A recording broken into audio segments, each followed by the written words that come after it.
meu amigo Carlos Magno, eu queria chamar a atenção para um outro trechozinho do depoimento da Ana Priscila. Num determinado momento, ela fala que aqueles manifestantes, na verdade golpistas, estavam lá atendendo a um chamado dos militares. Ou seja, eles ainda colocaram os militares como copartícipes da ação, de querer dar um golpe de Estado, de não aceitação do resultado das eleições que tiraram Jair Bolsonaro do poder. Qual a sua opinião? Primeiro vamos assistir o vídeo, trechozinho em que ela fala.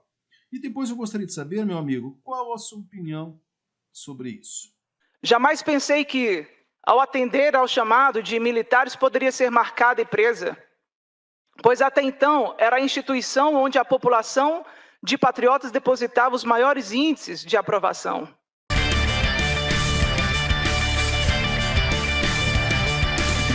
Nós vimos aí um trecho onde ela se refere, né, ao fato de que ela mesma teria atendido um chamado dos militares. Esses militares aqui, eu quero entender que estão incluídos aí os elementos das Forças Armadas, Exército, Marinha, Aeronáutica, e inclusive das polícias civil e militar. Mas ela diz que estava ali, ela e os demais patriotas, golpistas, criminosos, porque golpe de Estado é crime. Então, ela e os demais criminosos, golpistas que estavam lá, segundo ela, teriam atendido um chamado do Exército e das forças militares, das Forças Armadas.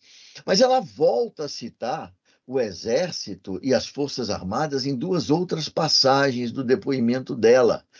Num determinado momento do depoimento, ela vai dizer, em uma mensagem que ela envia para os participantes daquele acampamento, e que é apresentado também no depoimento dela, ela envia uma mensagem onde ela diz que o Exército é a única esperança deles. Ora, eles foram chamados pelo Exército, as palavras são delas, não são minhas.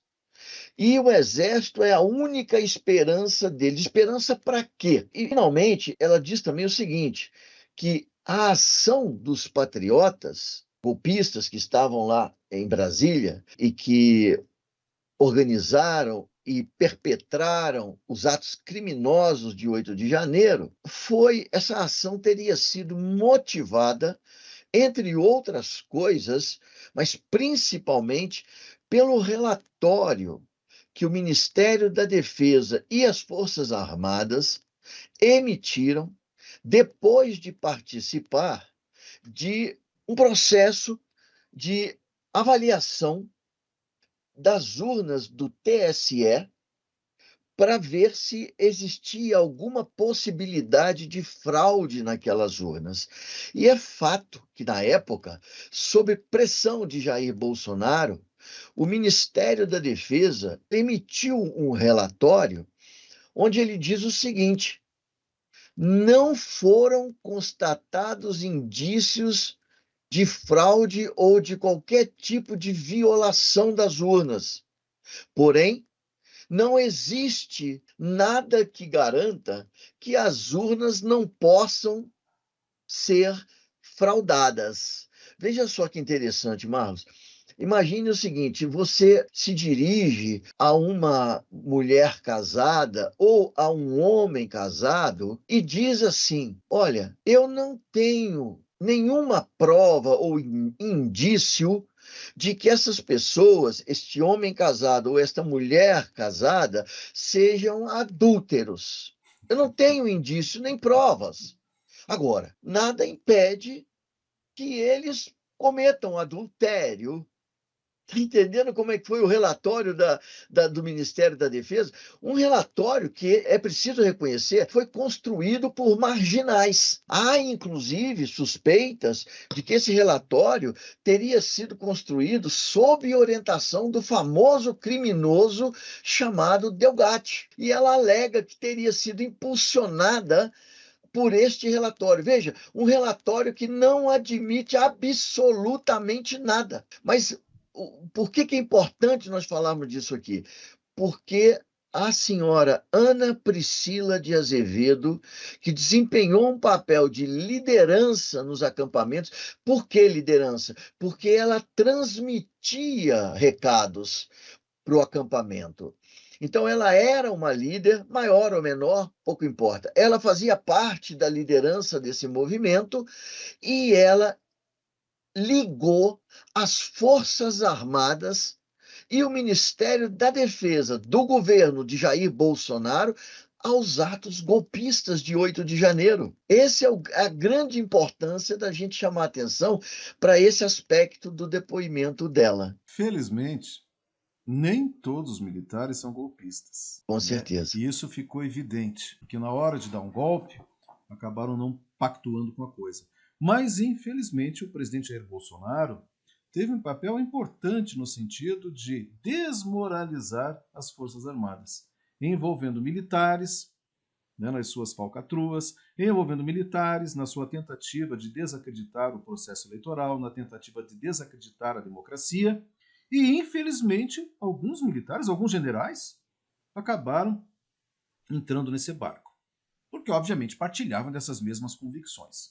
É o caso do general Pazuello, é o caso do general Heleno, que, curiosamente, nós falamos dele no outro vídeo, ele mesmo, no depoimento dele da CPMI, ele fala que reconhece a lisura do processo eleitoral. Quando confrontado, ele não disse, não, as eleições foram fraudadas, não, as urnas são violáveis. Em momento algum ele fala isso, muito pelo contrário, reconhece a lisura do processo eleitoral.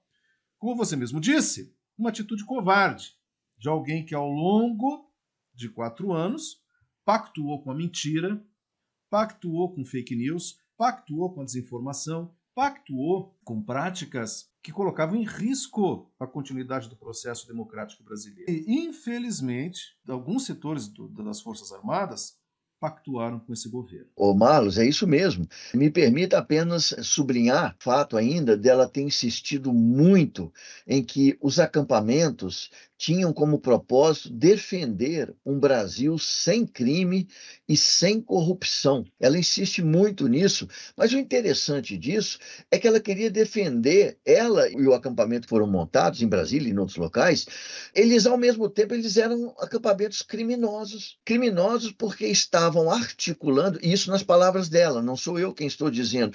Ela disse que as pessoas que estavam mobilizadas naqueles acampamentos foram para Brasília não apenas para ficar acampados em frente ao QG do Exército, mas foram para sitiar os 3 poderes da República. É ela quem diz, ou seja, foram com o propósito de cometer um crime. Como é que na condição de criminosos você quer organizar um movimento para lutar por um Brasil sem crime e sem corrupção?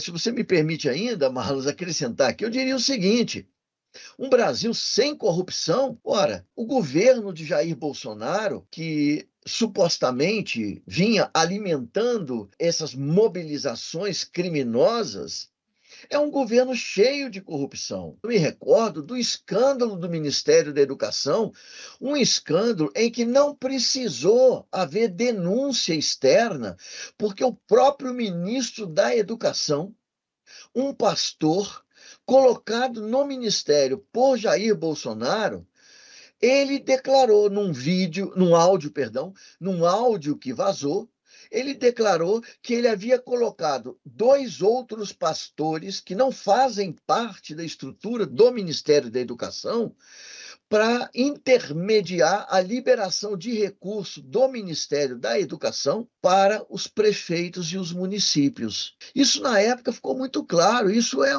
uma autodenúncia, é um crime assumido, inclusive, pelos próprios criminosos, no caso, o ministro da Educação do governo Bolsonaro, e que, por sua vez, vinculou Bolsonaro a estes crimes. Então, não entendo como ela está se mobilizando contra a corrupção nesses acampamentos, se o governo que ela defende é ele mesmo um governo de corruptos. Isso para não falar do desmatamento, isso para não falar da ocupação de terras indígenas, isso para não falar das denúncias de compra de vacinas que quiseram aumentar o preço. O que não faltam são denúncias, a questão das joias, da rachadinha. Agora, o mais curioso, eu acho que foi um aspecto que você mesmo colocou, até para a gente encerrar, porque nós já nos estendemos um pouco aqui, é que eles estavam lá, como ela mesma disse, para combater a corrupção. Corrupção é um crime contra a sociedade, porque você está atentando contra o patrimônio público, atentando contra o Estado, desviando verbas, desviando recursos do Estado que deveriam ir para a educação, para a saúde, etc. Ou seja, corrupção é um crime contra a sociedade, na prática, porque é ela que vai sofrer os efeitos de qualquer processo de corrupção. Agora, quer uma corrupção maior, Carlos Magno, do que você corromper a democracia, do que você querer acabar com a democracia através de um golpe de Estado? Isso também é um crime de corrupção, porque, na verdade, atenta contra toda a sociedade. Está tirando da sociedade o seu direito de se manifestar, o seu direito de livre pensar, o seu direito de fazer oposição, e está querendo impor um Estado autoritário.